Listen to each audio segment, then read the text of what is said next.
There now follows an election broadcast on behalf of the Labour Party.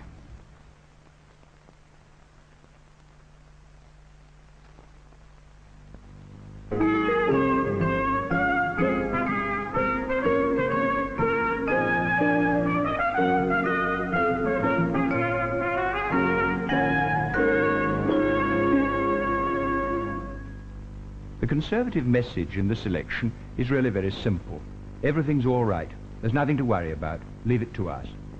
To get this message across, they've spent millions of pounds, hired advertising agencies, paid actors to appear on posters, had hand-picked street interviews, the whole apparatus of advertising normally used for selling soap or detergents or washing powders or toothpaste. But in our hearts, we know this picture of Britain is not true. Now, there's no point in beating about the bush any longer. We've got to face facts, and face facts now. This country is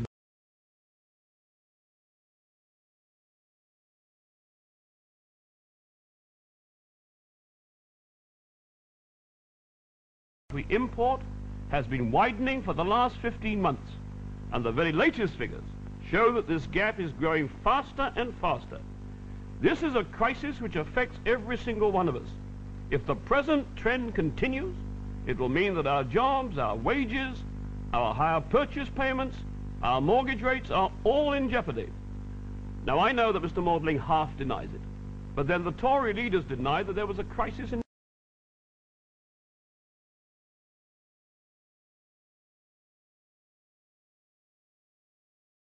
But the situation today is far more serious than either of those examples. All of us in Britain, and especially the Conservatives, must face this fact, for until we do, there is no hope of our being able to do anything about it. However, what is even more worrying than the economic situation itself is the fact that the Conservatives still pretend that nothing is really the matter and that nothing should be done. Conservative leaders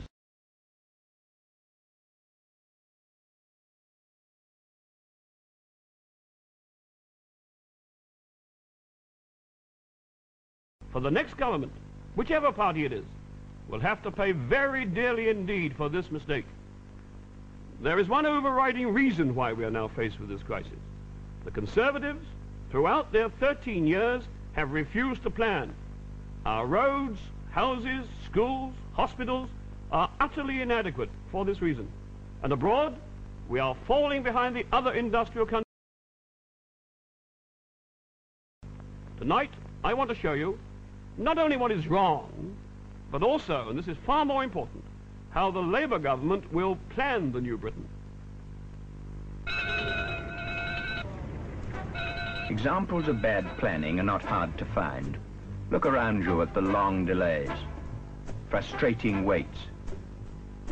All our cities seem to be jammed with cars.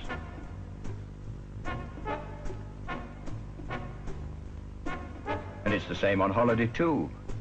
Long waits, heavy lorries on the roads, many of them dangerous. No transport planning here. Motorway construction, too slow and badly planned as well.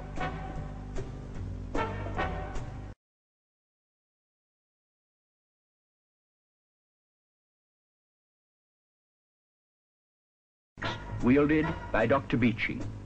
Hundreds of stations to be closed, thousands of miles of line that could have played a useful part in economic development. No social costing here, just pounds, shillings and pence. And for those people who really could be fitted into new towns, a government failure to plan ahead.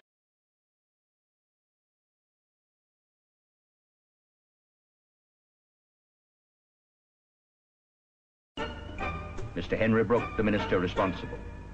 Those who are looking for homes in our new towns find the same signs everywhere. Offices to be let, to be let, to be let. It's the same with education. Some beautiful new comprehensive schools built. But many are.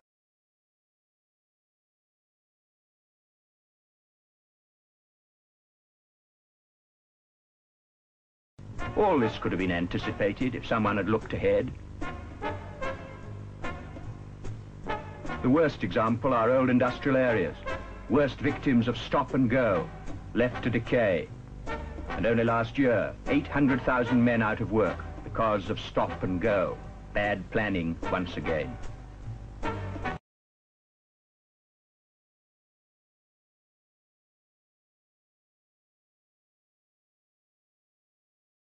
What has happened in Scotland during these past 13 years? We've seen Scotland become a land of diminishing opportunity. In 13 Tory years, we've lost 370,000 people. They've left Scotland, mainly young men of talent, skill and craft, crowding in to the already overcrowded south and the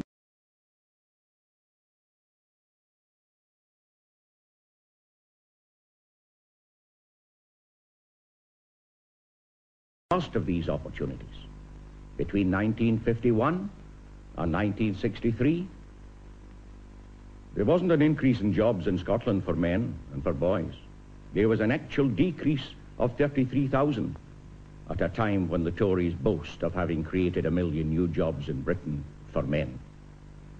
The actual facts are stark, they're grim for Scotland.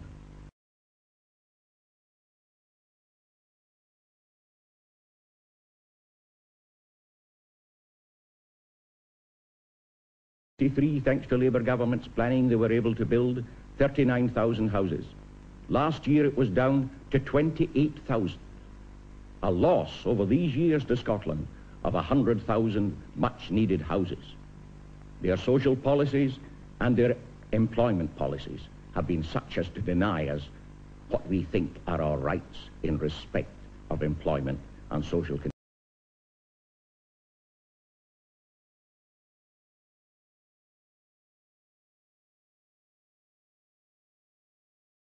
The new Britain under a Labour government. Wales, with all her magnificent potential, has not been able to develop her own resources or take her full part in the British economy in the last 13 years. Under Tory planning, we've had uncontrolled expansion in the south and a slow, steady, tragic drift of young people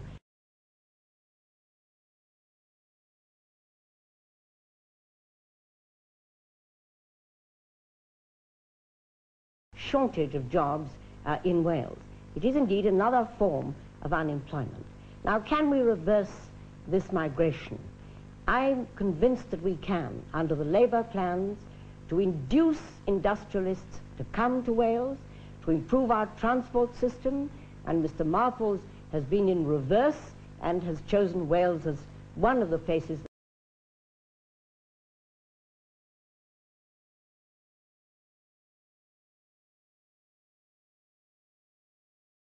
the Secretary of State for Wales, a voice at last in the cabinet of Great Britain. The policy of stop and go has also had a serious effect on British industry. With me are two men who are actually concerned with running large business firms. One of them is a chairman, the other a managing director.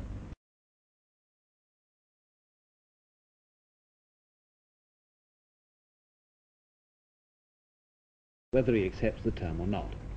And we managers have to predict the future of the economy so that we can order our investment plans for increased expansion and all the rest of it.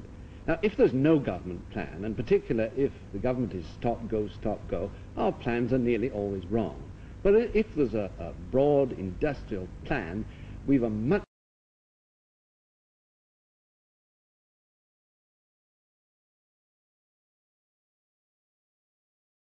I mean, the 50s have proved we've been fumbling with the management of the economy. And I think industry, both employers and trade unions, deserve some credit in trying to persuade the Tories of the importance of planning in a reliable and steady way. We have got to do our jobs, have a framework in which you can get on serving the community, making a fair profit if you do it that way. But the one thing that we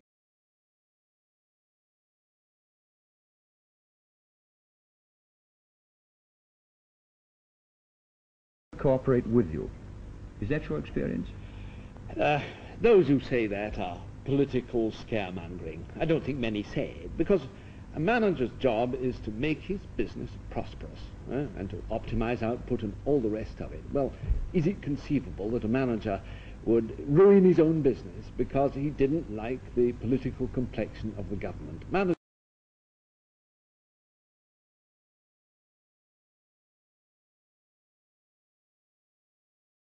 That politics affect their business decisively. And this is the first point. I think the second point is that industry's job is to work with the government of the day to serve the community in the national interest. And I believe that industry is going to try to do that, but to do it, it must be sure that the strategic objectives are going to be firm and firmly supported by government, that they believe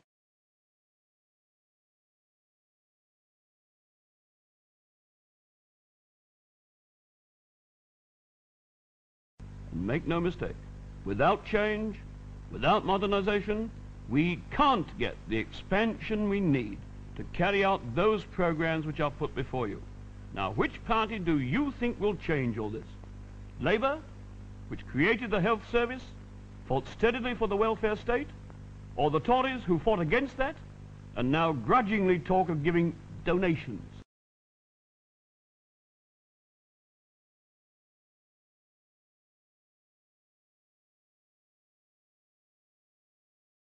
Plans to secure this real incomes policy? Where are the plans to control land prices, to control profits? Where are the plans for tax reforms to stop fiddling? Where are the plans to modernize and energize British industry? There are none.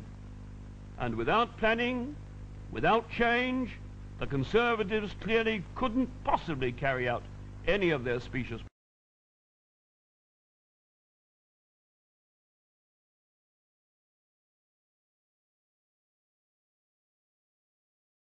ground to the other industrial countries in the world simply because we are so inefficiently led. Since the beginning of this year, more people have started working. That should have meant more production, but it hasn't. The Labour government will reverse this trend. We cannot just trust to luck and hope that things will turn out well in the end. The last 13 years have shown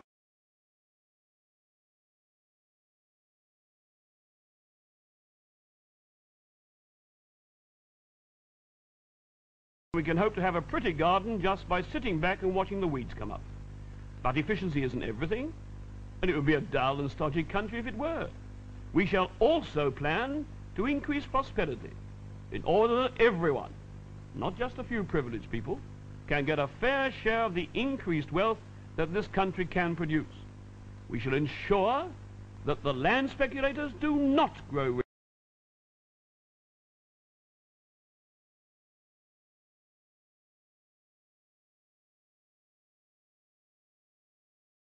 Do not steadily decline while the southeast is filled to overflowing. And as a consequence of doing this, the Labour government will have created the climate for a real incomes policy. The Conservatives have failed to achieve this because they simply mean limiting wages and salaries. They refuse to deal with profits, with dividends, with rents, with land prices. Labour's incomes policy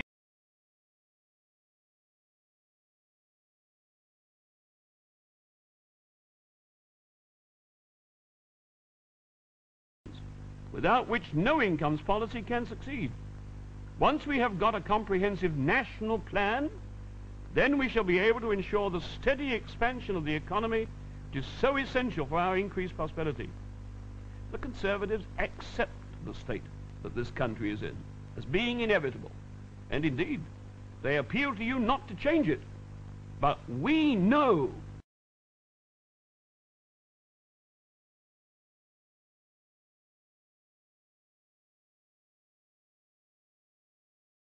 successful industrial country in the world. And with a Labour government, and with your active participation, it will be.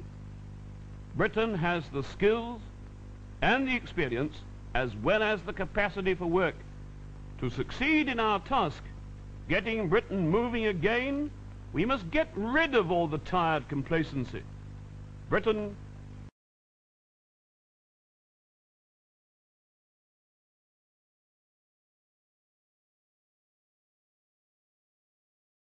you decide on October the 15th for a change, then together we can get on with the job.